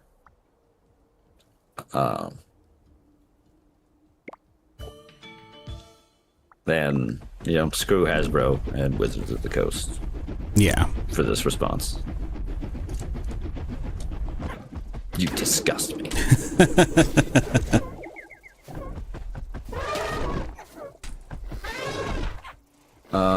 Yeah, I think that's it. I'm gonna go ahead and not worry about the last one, unless you'd like to do it. No. That's cool. Worries. Let's get on to our weeks. Who went What first weeks last they time? were? I I go Yeah. first? Probably. It wasn't me. I don't remember. Obviously, it wasn't Christian, or he'd let us know. Yeah. Someone's been you. I Oh, shit. hate you guys. That's what you should, yes. Mm-hmm. Well, why don't you go first, Andrew? You okay? I'm a bitch about it. No kidding. I had to go first this week. You want to go first? Yeah. Hurry up and go. Okay. I did some stuff, although not a lot of stuff. Did some stuff. Little update came out for this TerraTech Legion game I've been playing on the streams. I think it came out like Monday or Tuesday, so pretty shortly after I played it last week. But they added block banning, so now I can ban choices, which is nice. Really made the game a lot better, especially for this one character. It was all about getting like really good stuff out of the crates. Like we got a high luck score, so they get all the good stuff out of there, but I just kept getting bogged down with a bunch of crap. So now I can banish that stuff. Re-roll it. So that's pretty cool. Nothing too crazy, but pretty fun. And then a couple other like balance patches that they put out for it. But all like good additions to it. Just some post launch stuff. Probably stuff that should have been in there before the game launched, honestly. But that's okay. They're getting there. They're working on it. Good. I don't know if I would have called the game 1.0, but I guess they decided it was worthy to be called 1.0. You know, they're entitled to their incorrect opinions, I guess. Pretty fun though. I mean, I've talked about it before on here too. An enjoyable little Survivor game. I've been liking it a lot. Build my own rig and everything. What else? What else came out?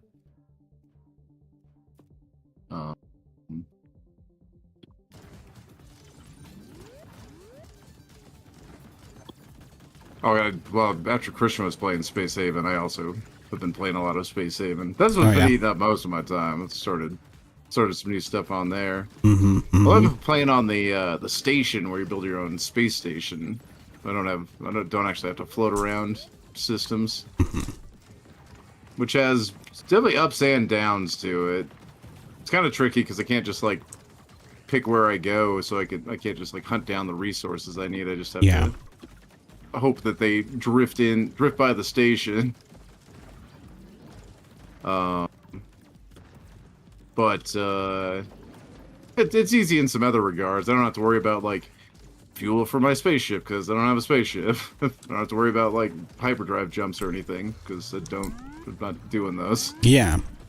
So it's definitely a different approach to the game. It makes it feel a bit more like RimWorld, which is maybe a good or bad thing, I guess, depending on how you look at it. I mean, it feels pretty RimWorld-y anyway, but it does kind of take out one of the things that gave the game its own identity versus RimWorld. It brings it even closer to RimWorld. So, I mean, I guess depending on how much you want the game to be like RimWorld or different from RimWorld, the results may vary depending on what you want to play there. But overall, I think a very enjoyable game. At least I've been having a lot of fun. Having a lot of fun with it. I imagine Christian has been too. He's been like streaming it and stuff. I'm playing it right now. Oh, yeah, it's playing it right now. Aha! You do like that game. I'm watching the CGB crew right now. Go hardworking people. Oh yeah, that's right. You named them all after CGB crewers. Yeah. You're building our new shielding station. It's just classic me. I'm Yeah, Space Haven's really fun. on melting ice. Frankie is being lazy. He's idling. Yep. Sounds like me. So idle. Classic. Not that there's not research to do. Research? Who wants to do research? You're a research guy. Oh. I'm I don't know what I do on there. Guns. I'm good at guns. Guns. Pretty important. Shit, what else did I do this week? Not a lot actually. Mostly played Space Haven. I got to win a game of Magic yesterday. Oh, yeah. Yeah. Christian and the rest allowed me to win. Hey, you're welcome. Generously. You guys Very didn't nice of let them. me. Brienne even dug in, and even when she probably would have been out, she dug in and dropped that board wipe and tried to get ahead. Still ended up winning it, but you guys dug in and They'll let you just have it. made me earn it. No, it's good. It's good. I wanted to get a bunch of play testing on that. Never gonna let you just have it. Well, I mean, they do. We oftentimes like scoop if stuff's going nowhere or somebody clearly has it. That's fair. We do. So if I think I got a chance of pulling it out, Mm-hmm. then I will dig in and make the other person earn it. Do it the hard way. Yeah. Long ways. No, it's good. There's some good games yesterday. So yeah, that was fun. I haven't won a game of Magic in a while, so it's good to win again. Mm-hmm. Needed a dub. Yeah.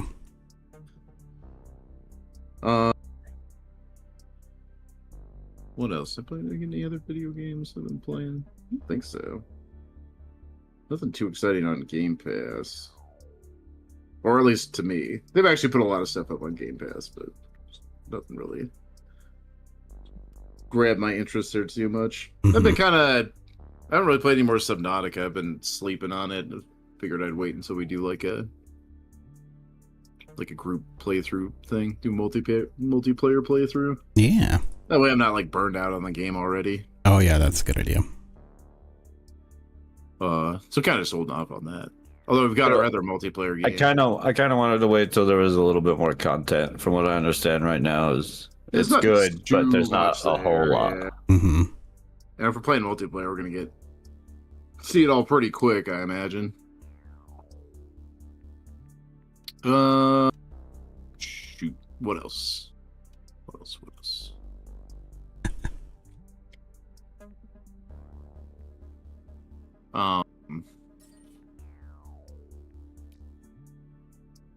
I watched me and Christian watched All You Need Is Kill. It was an anime based on the same book that Edge of Tomorrow was based on. Oh, yeah. But that's the name of the book, is All You Need Is Kill. Mm-hmm. And I don't know. I've never read the book, so I don't know if this anime was closer to the book than Edge of Tomorrow. I assume it is, because the novel's also Japanese. Tell you, it made me want to read the book. So they probably did a better job of when they made the movie. Also, the Edge of Tomorrow feels very like novel that they then Hollywood jammed a bunch of shit into. Feels like a very Hollywoodized novel, whereas the All You Need Is Kill anime felt a lot more like probably pretty close to the novel. And a fun anime. I'm not super huge on animes normally. I don't give a shit about all the Shonen Jump shit. Mhm. I think it's all homogenized garbage, but beautifully animated. The all you need is kill. Great animation style. Not something I see being used a lot, although I've seen that style before, but not something I see getting used a lot. Quite liked it. Really liked the mech designs. Was something Almost something I haven't really seen much of. Yeah. a low minimal. Yeah, just like it's a real minimalistic. minimalist. That was all really really cool. Really liked what they did with it. Recommend it. They if you don't want to read your movies, there's a dub out there for it too. I'd recommend that movie to just anybody. It's a fun little action adventure. It's the same. If you've seen Edge of Tomorrow, you already know the premise. Somebody like kills an alien and they get stuck in a time loop because they killed that alien. They're trying to figure out how to get out of it. Both stories hit the same beats. Although we follow a woman protagonist instead of it being Tom Cruise. Mhm. Tom Cruise's character is also in the movie, but I'm assuming it's probably true in the novel too. It probably follows like the female character, like the female lead from the movie. Yeah. And then whereas like in Edge of Tomorrow, like Tom Cruise finds out that I shared Blunt? an image from the anime you can show. Play the trailer. Oh yes, that's true. I was just gonna share an image so you can see what the anime style look like. Yeah. Really good movie though. I liked it. Definitely plays out differently. Obviously not a movie as, made for my American sensibilities as Edge of Tomorrow is. It's a lot less pro-military. The military is actually not involved at all in that movie. Oh, really? Yeah, it's like they're like construction workers Oh, Volunteers. who are dealing with like the alien thing. Yeah, interesting. they're like volunteers mining out the stuff. Yeah, because there's some like alien tree that shows up on Earth a year before the events of the movie, but there aren't any like creatures running around or anything. The day that the time loop happens is when the like tree shits out a bunch of creatures and they kill everything on Earth. That's cool. Huh. I gotta check this out for sure. But I mean, it ends up playing out kind of the same. Like the two characters start using the time loop to figure out how to take the thing down and try a few different things. Yeah. And then end up taking it down in the end. It plays out a little bit differently than the Tom Cruise movie, although honestly kind of made more sense than the Tom Cruise movie. Which also makes me think it might have been closer to the novel. I liked know, it though. more.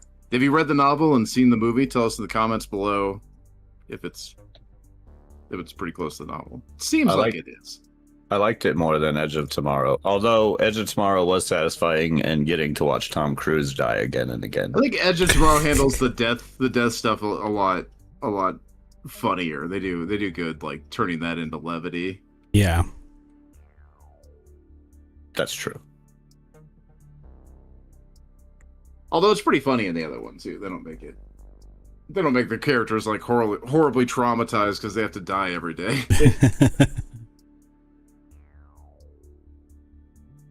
Which I imagine I would. That sounds like some kind of hell to be Right. stuck in. Hmm.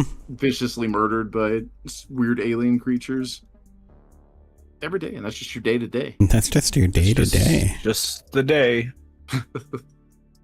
That's a Tuesday. I don't think you need to catch up on your friends and neighbors. I think I got an episode of that to watch. But is there any other shows? Rick and Morty started season 9. Yep. It was a pretty good episode, I That was thought. a good episode. Yeah, I liked it. Nothing special, but that was a good episode. I laughed. I learned. I loved. Did you cry? No. No. Not a big crier. Oh man. Oh crap!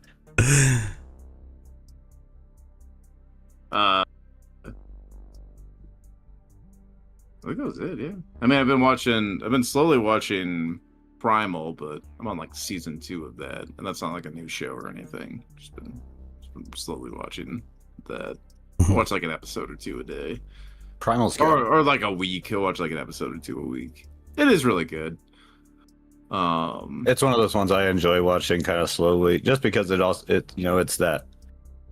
Well, there's no is dialogue. slow, It's very like yeah. quiet. Yeah, it's very like quiet, somber show. I mean, there's a lot of like crazy action sequences, but it's, it was a very like quiet show since there's any dialogue or anything.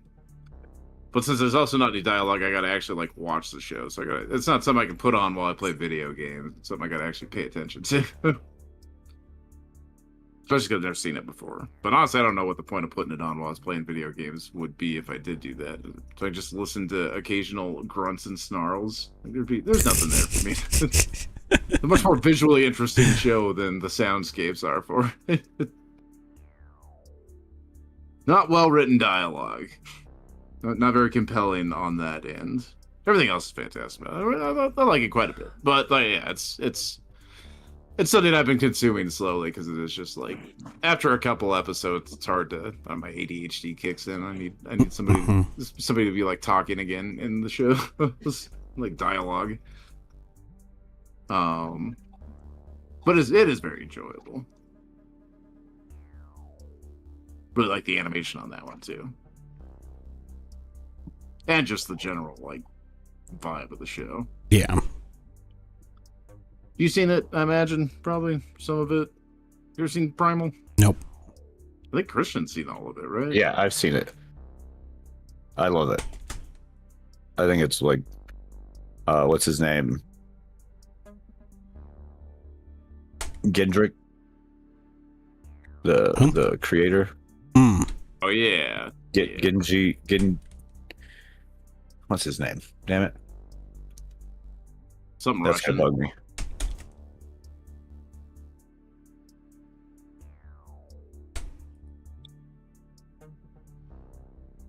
You're never gonna pronounce that. Just say Smith and Jones or something.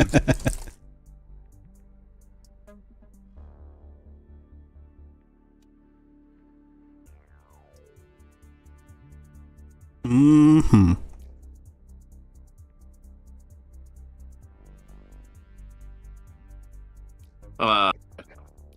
But yeah, that That Oh, show's- Gendy Tartakovsky. Okay, you found it. Yeah, that guy. Yeah, he's good. Yeah, it's He also enjoyable show. he's also he's behind like a whole bunch of Cartoon Network stuff. Yes, he's very popular on the Adult Swim. Okay. Okay. For their lineup. Let me see. I think that's about. Yeah, he was known for Dexter's Lab, Samurai Jack, Star Wars: The Clone Wars, The anime, Unicorn not the- Warrior Eternal. Yeah, the cartoon. I mean, I guess the 3D one was animated too, technically. But the other Clone Wars, Yeah. the one that didn't look like just a video game cutscene in his first season.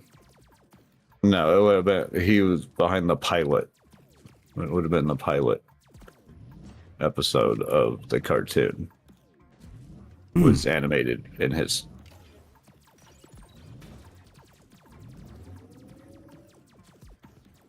Yeah. Oh, figured it out. What else you got? I think that's about it. I kind of ran out of stuff that I did. Yeah. Yeah. Don't really have too much else. What do you guys got? I guess I'll go. Yeah. Do it. Playing Space Haven, good times. Frankie, you're at the looks like you're at the shielding computer now. doing shielding stuff, putting up our shields. That's what I do. I'm building walls.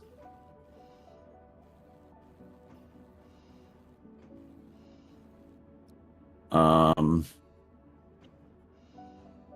what else? I tried to play Mixtape, that narrative game that came out. Mm-hmm. And I didn't like it. The story wasn't really doing it for me, dog. You know. Yeah. And then on top of that, I like narrative games enough, but usually, you know, like when you have like the mini game things happen, there's always like a fail state. You can like fail. Yeah. But this one just didn't seem to have that. No matter what I did, I couldn't fail. At some points, being even like kind of funny about it. There's one point where you're like driving down the road and you can hit buttons and your guys like rock out while they're driving down the street, all like headbanging. Which is funny and all, but you can get it like, because there's no consequence or rhythm or anything to face, you can just mash those buttons as fast as you can, and it just looks like they're having a like stroke seizure on the thing, and so that's a little humor or whatever. I just couldn't get into the story, and it clearly wasn't for me. If you're like really, really into music and making life a soundtrack, you might really like it. Mm-hmm. I mean, I think there's probably a story there for Someone. Yeah. Yeah. I wasn't really vibing with it myself either, but there's got to be a story there for someone. So I'm not gonna just call it a bad game on any sense. I think if you're into narrative games, you probably understand that not all of them are for everybody. Yeah. And there's hit or miss there for you as an individual. So yeah, I did that. Played some what was that called? Outbound? Is that the name of it? Yeah, Outbound. Sure. A little like cozy survival game where you have like, it's on Game Pass, you have like a camper van that you're out of and you drive around. It seems like a stationary map.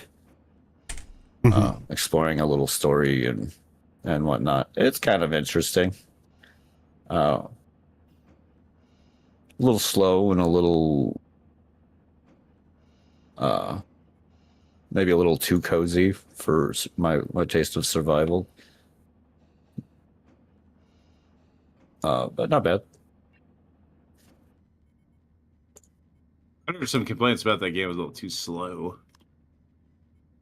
That's where I'm at. It is a little slow, and it's like, okay, can we do something?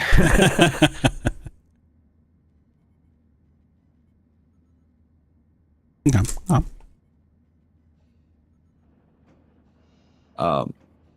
But I kind of like it, but it's definitely like, yeah, like I said, just a little too cozy to be all that engaging. I'm also in the middle of a new audiobook. Book 19 of The Wandering End just came out earlier this week. And so I definitely go on like a spree of playing games that I don't have to listen to for that, which Space Haven is perfect.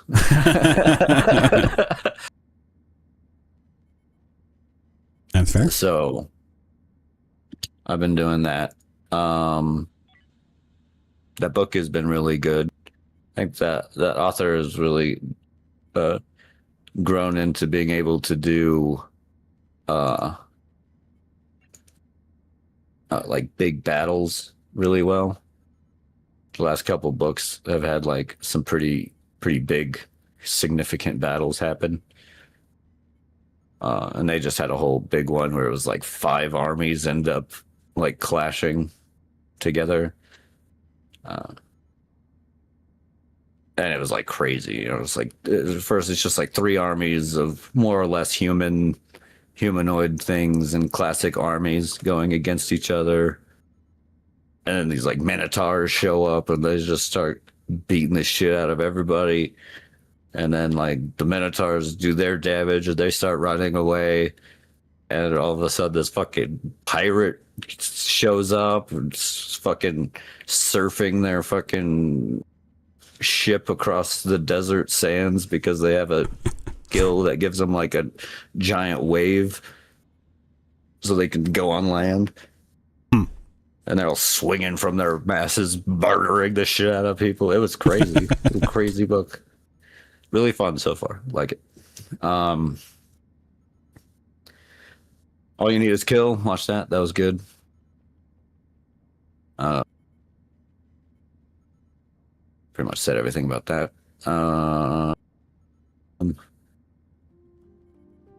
Yeah, Rick and Morty, which I thought was it was a pretty good episode. Bringing back a classic. We're bringing in another classic character. I hope they appear more than they have previously. We got Evil Morty came back.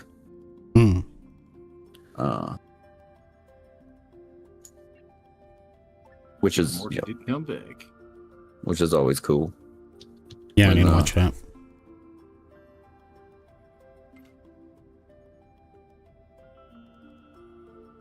When you get characters like that.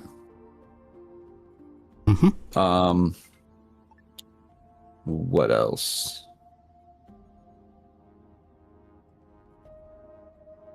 Yeah, not much. It's not too bad. Play any other games? Oh, I've been playing Rings of Saturn a lot. As another game that's really easy to play while listening to a book, where you just kind of like go on like a little mining ship and you're going after minerals to make money so you can keep your ship going, so you can hire like a bigger crew that give you bigger stuff. It's just a like work simulator type game. Instead, you just control like a little like mining ship and go collect minerals in the Rings of Saturn. That's cool. I'm trying to get like deep inside the rings as you can go. I know that there's like an achievement for getting past like forgot what it's called, Kepler belt or something like that. It's like the gap. Kuiper? I don't know. It's when you look at Saturn, it's got the rings, right? But it's got like a clear gap where there's like two separate set of rings. Yeah. And it's that gap in between the two sets of rings. I know that there's an achievement for crossing that. And I haven't even made it like, I think I've made it close to halfway into the first set of rings. There's like the first ring. There's 3 gaps: the Cassini division, the Enki gap, and the Keeler gap. Keeler, I think. Yeah, that's near the outer edge. So yeah, that's the first one, right? Yeah, it's like the first big gap. Yeah, 40. Going from the outside in, yeah. Yeah. You didn't specify which direction you're going. I guess that's fair. There's space you could be heading from any direction. Pretty fun. It's not much. It's more like addicting. I can do one more run type thing. That's about it. That's like work sim.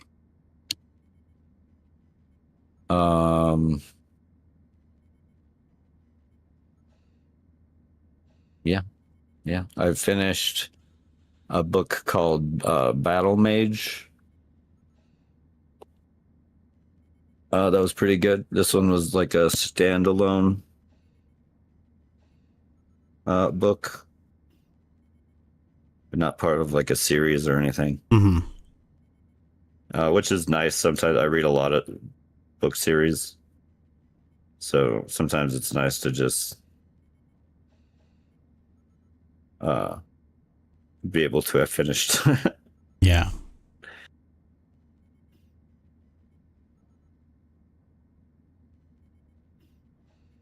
Sorry, I'm looking at the pictures book of is Saturn by- of the Rings. Peter A. Flannery. It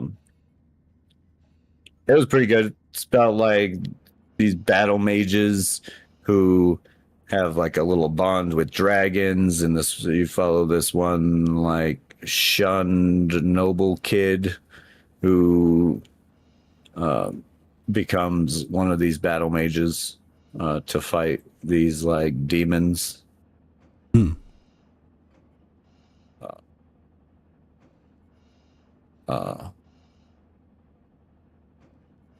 Pretty good, pretty fun.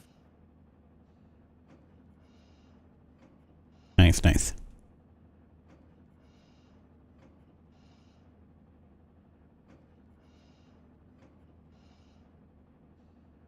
Anything else, or? No, I think that's it. I was trying to think. That's fair. But yeah, I think that's it. I don't really have. I don't really do much else. Magic won a game of Magic. Mhm. The first game of the day, Hmm. because that's how cool people do it. Cheaters do it. I'm not a cheater. Okay. Said every cheater ever. Right. Checkmate, cheater. Yeah, you got me. I know it. I'm He admits so it. hurt. So hurt. Hmm. Can you tell? I can tell. I don't know. Not really. Sound really sarcastic about it. No, it's real. You It's actually real. hurt her. Oh, See, here That's it is. probably just how much you're hurt. You can't Yeah. tone Yeah. right. Yeah. Exactly. my They're My really torn up emotions. about this. His heart is breaking. my emotions are all jumbled.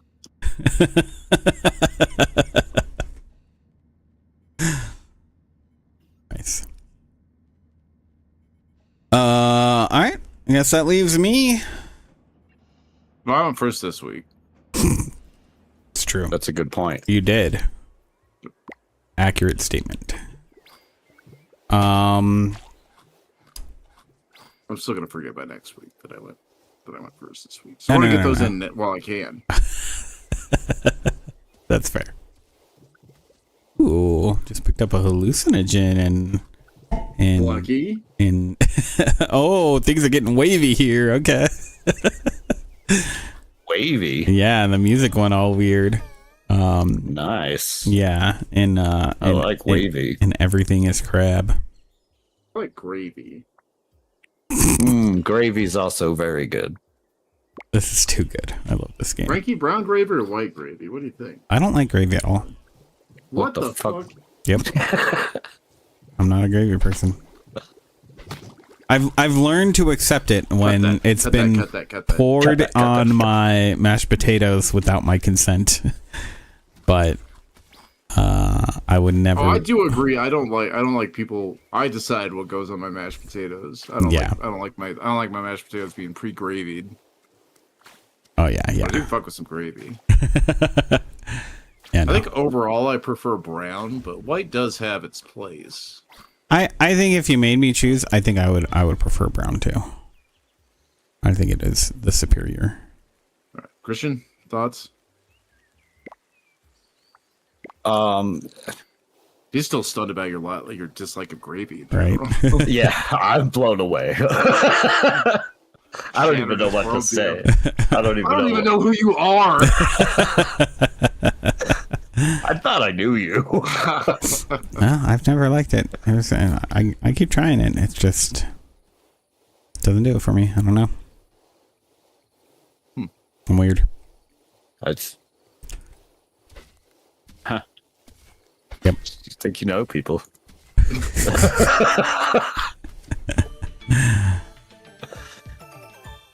Flabbergasted. But yeah. Sorry, So go ahead and tell us about your week. yeah. Distract you No with some worries. Gravy time. You don't even like. We found out Frankie doesn't like gravy. That's That's the name of the episode. Yeah. Crazy thing I've ever heard. But I think it depends. It's to answer the question. I don't think I ever did, but I think it depends. Oh, You yeah. guys gonna cook like which is better? I think it Yeah. depends on the dish because I love like a chicken fried steak with some country gravy. But I think overall No, I do you could- prefer yeah. a brown. You can like them both, but yeah, we're talking about which one's better. Yeah. I think overall I do prefer like a brown gravy over anything else. But depending on the dish. Yeah.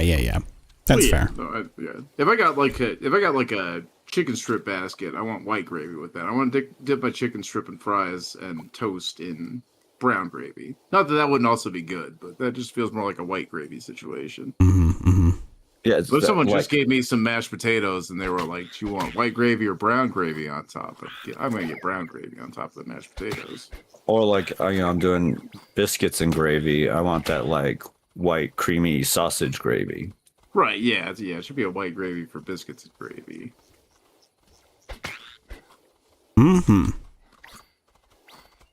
But like for mashed potatoes and like almost anything else, yeah, I'd take a brown.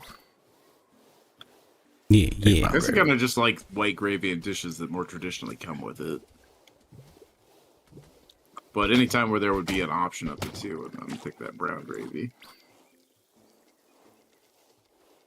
I think that's fair.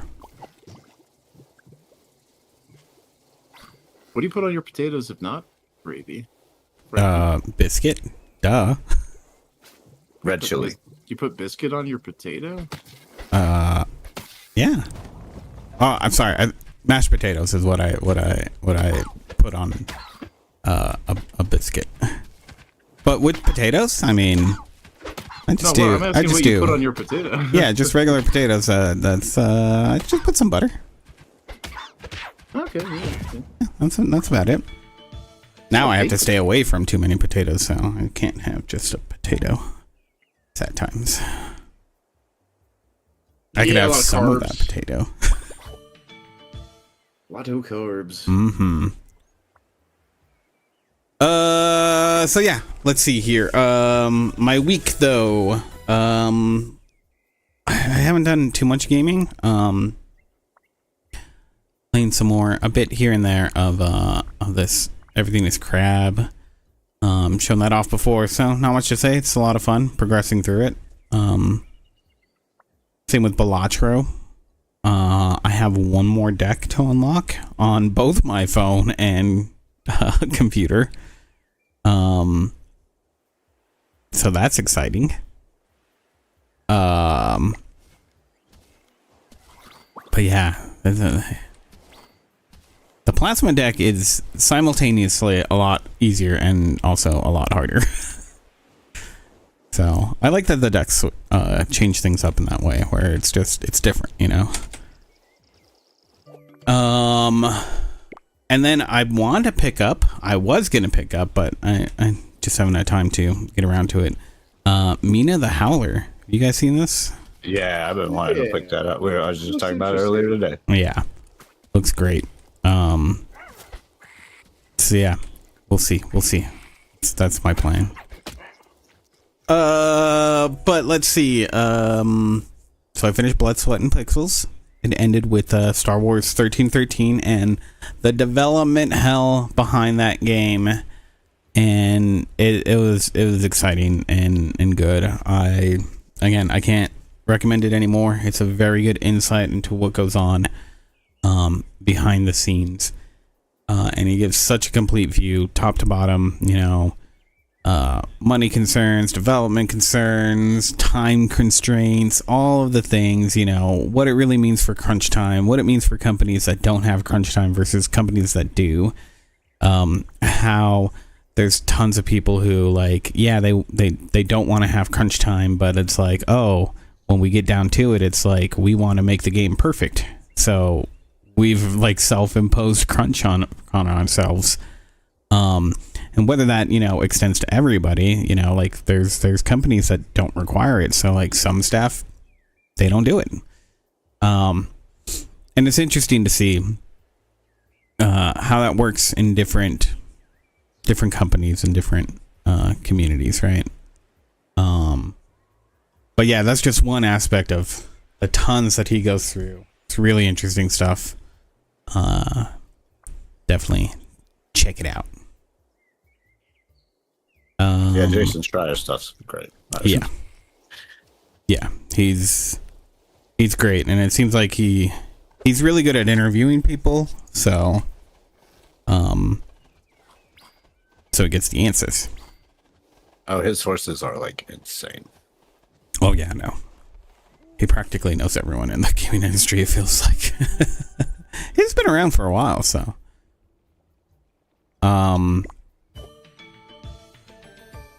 hey, we've been doing some more Daredevil. We got, I think it's episode 7. We got to episode 7, and I feel like that episode has been better than previous ones. I feel also like I might have gotten the point of this whole season from this one episode. There are a few statements made. I gotta see how it goes, because if that's not the point of it, then God, do I really just hate Matt Murdock at this point. But That yeah, was the point. huh? Maybe that's the point. Make you hate Matt Murdock. I think that's supposed to be the point, because there's just an interaction with one character where she talks about, like, she puts him down like pretty much every way she can. It's like, this is a minor character. The scene didn't really need to happen. Like, it kind of did, to show like a bit of good on Matt's side or whatever. But like the whole conversation that happened, it didn't need to happen that way, and it seemed a little like, why does she feel this way exactly? And I think that's the point, because you're supposed to hate Matt Murdock, right? And so I don't know. We'll see how it turns out, if they bring that to a good fruition. But all I know is that for the most part, this season just really makes me hate the first season of Born Again. Like, so we'll see if that opinion changes at all. But I don't think it will. I'm gonna call it. I mean, the second season of Born Again. much It's better. Way better. Good, yeah. I liked it. Yeah, we'll see where it goes. Although I don't know if you're already coming off season 3 of Daredevil and like getting into Born Again. That's a tough couple seasons to get through for. And important thing to keep in mind is that off. Born Again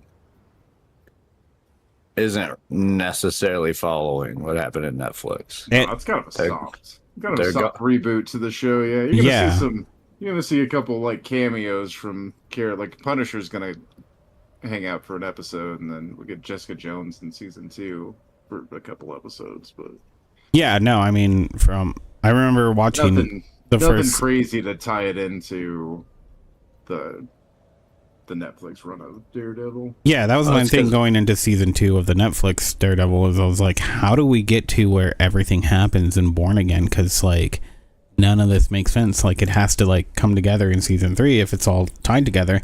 But it really feels like it's not going to make it. Yeah, It's not tied to. They're not tied together at all. yeah. No, I think important thing It's to just the make- same Other than character, having the same same people. actor in Yeah, them. exactly.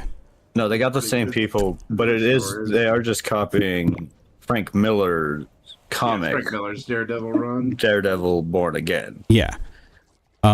It's not Which was- Netflix's Daredevil praised Born as Again. the- It's That's kind of the comic that made Daredevil like what he is. A lot of stuff that is at this point integral to Daredevil's character was originally written in Born Again. I think his whole like Catholic thing. Catholic thing is Hmm. from the Born Again. Well, I mean, that's the thing, is that the problem here is that the Netflix show, and I mean, I didn't read Frank Miller's Daredevil. I've never been like a big fan of Daredevil. So I don't know, but it just feels like it might be the same. Like, it's obviously not the same storyline, but it hits so many of the same points in that one season of Born Again versus what was spread out across 3 seasons so far of the Netflix show. That yeah, I think I shouldn't have watched the Netflix show still. So I mean, you could have completely skipped it and come into Born Again. You're not missing Yeah. anything. yeah, no, And you already know who like the Punisher is. You Right, really yeah. need- their past interactions aren't really that important for their interactions on. but I do, since we're this far in, I do Yeah. want to just kind of see what happens at least with the rest of this season. I mean, we're 3 episodes away, so kind of like might as well. I mean, I was a little Yeah. confused with when Jessica Jones showed up because I only watched the first season of that show. I don't really know where Jessica Jones like ended up shaking out at the end of that show. Yeah, same here. I only vaguely remember what was going on there anyway. Oh, David Tennant was a fun villain. Whatever the hell Was. the name of that villain was. Kilgore. Kilgore. How appropriate. Kilgrave. Isn't it? Kilgrave. How appropriate. I bet. That was a fun villain. Fun Jessica Jones there. Yeah. That was good. And kind of the only thing I don't even remember. Until her cameo on Daredevil, I'd completely forgotten like what her profession was. I was like, oh yeah, she's like a private detective or some shit like that. But until that cameo in season 2, I completely forgot like what she did or anything. Mhm. I kind of forgot what her powers were. Just like super strength or whatever, right? Like it's not. Yeah, Yeah. basically. She's like invulnerable. Yeah. Yeah.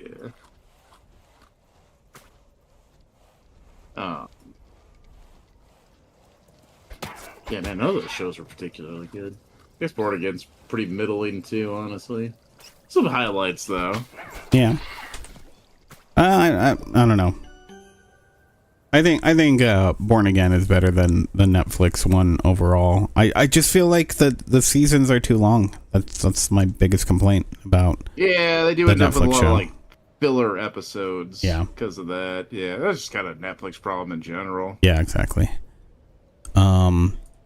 I had that with Stranger Things too. Yep. All the seasons of Stranger Things got at least one bad filler episode in them. Yeah. And then the last thing I really got is Euphoria. Been watching more of that season. Ugh. It's pretty insane. I still think it's good Maybe I though. shouldn't be judgy. I've never seen Euphoria. I see. The thing is that like, I just don't really care about following high school kids do high school kid shit. I mean that's the thing. It's it's a lot like Kids or 13, where it's like Jesus fucking Christ, like.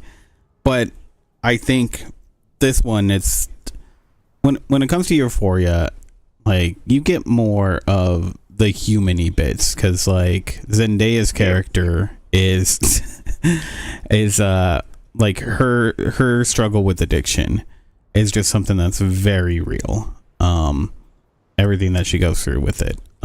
So her character being that anchor for all these other kids that are just batshit crazy. But the new season, it takes place like they're out of high school, they're out of college. Like, Well, I hope so. This new season's got Sydney Sweeney doing OnlyFans stuff. yeah. Well, I mean, like About this season. in season 1 and 2 of it, like there's a character she was like underage, like prostituting herself out. It's like crazy shit.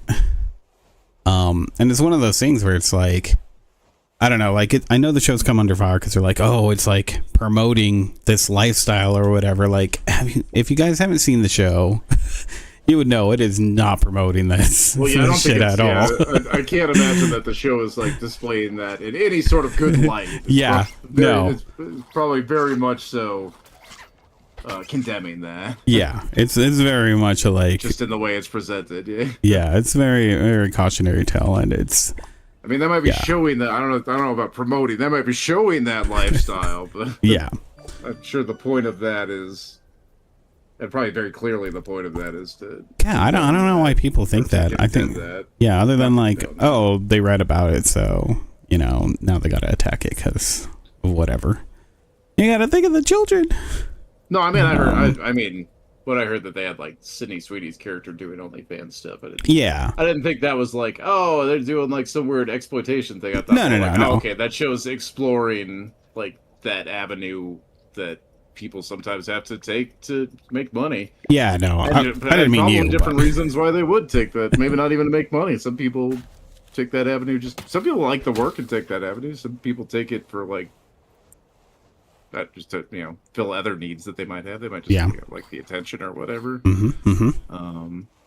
But yeah, there's a lot of reasons somebody could get into that. None of those reasons should really be like looked down upon or anything. yeah, I don't know. I think it's good that shows be exploring sex work. I'm sure it comes with its positives and negatives. I don't know how the show's going to handle it, but I did hear that there was a little bit of pushback on it from the from some OnlyFans. Just say, like creators say that they make it look too easy. oh yeah, I did hear about Yeah. that, like that pushback from it, where it's not. I mean, Yeah, it's not like it's not just something. It's not something that these like.